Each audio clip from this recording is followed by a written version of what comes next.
আমরা অনেক সময় অনলাইন ওয়েটিং টিকিট কেটে থাকি, আগের থেকে বলুন আর বাধ্যতামূলকভাবে বলুন, তাই না? তো সেই অনলাইন ওয়েটিং টিকিটে কি যাত্রা করা যায়, নাকি ওয়েটিং টিকিট অটোমেটিক ক্যান্সেল হয়ে যায়? আর যদি অটোমেটিক ক্যান্সেল হয়ে যায় তাহলে টাকা রিফান্ড আসে কি? বা যদি আপনি অনলাইন ওয়েটিং টিকিটে যাত্রা করেন তাহলে ট্রেনে আপনার সাথে কি কি ঘটতে পারে? এই সমস্ত প্রশ্নের এবং এই টপিক রিলেটেড আপনাদের মনে যত প্রশ্ন আছে সমস্ত প্রশ্নের উত্তর আমি এই ভিডিওটিতে বলবো। শুধু আপনাদেরকে মনোযোগ সহকারে একটু ধৈর্য ধরে ভিডিওটি দেখতে হবে।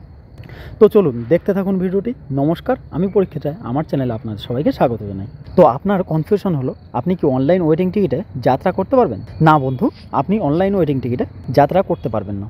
কিন্তু যদি কাউন্টার থেকে কাটা ওয়েটিং টিকিট হয় সেই ক্ষেত্রে আপনি নিশ্চিন্তায় যাত্রা করতে পারবেন। আর যদি আপনি অনলাইন ওয়েটিং টিকিট কেটে থাকেন আর ট্রেনের চার্ট তৈরি হওয়ার পরও আপনার টিকিট কনফার্ম না হয়, তাহলে আপনার টিকিটটি অটোমেটিকলি ক্যান্সেল হয়ে যাবে। সেটা আপনি কিভাবে বুঝবেন? সেটা আপনাকে ট্রেন ছাড়ার 4 থেকে 5 ঘন্টা আগে আপনার ফোনে মেসেজ করে আপনাকে জানিয়ে দেওয়া হবে। এবং অনেকের মনে প্রশ্ন থাকতে পারে, টিকিট ক্যান্সেল হওয়ার পর টাকা কত সময়ের মধ্যে রিফান্ড আসে, অথবা টাকা ঠিকঠাক রিফান্ড আসে তো? হ্যাঁ, অবশ্যই আপনি আপনার টাকা রিফান্ড পেয়ে যাবেন। স্টেশন থেকে ট্রেন ছাড়ার 48 ঘন্টার মধ্যে আপনার টাকা আপনার অ্যাকাউন্টে রিফান্ড করে দেওয়া হবে।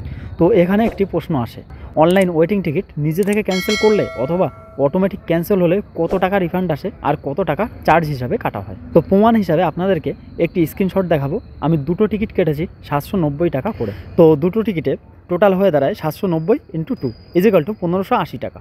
আর আমাকে রিটার্ন করা হয়েছে 1460 টাকা। তার মানে দুটো টিকিটের টোটাল 120 টাকা কাটা হয়েছে। আর তার মানে প্রত্যেক ওয়েটিং লিস্ট টিকিট প্রতি 60 টাকা করে কাটা হয়। তো আপনাদের মনে অনলাইন টিকিট সম্পর্কে যে সমস্ত কনফিউশন ছিল, আশা করি সেগুলো আমি দূর করতে পেরেছি। তবুও আপনি যদি অনলাইন ওয়েটিং টিকিটে যাত্রা করতে চান তাহলে আপনার সাথে ট্রেনে কি ঘটতে পারে দেখুন।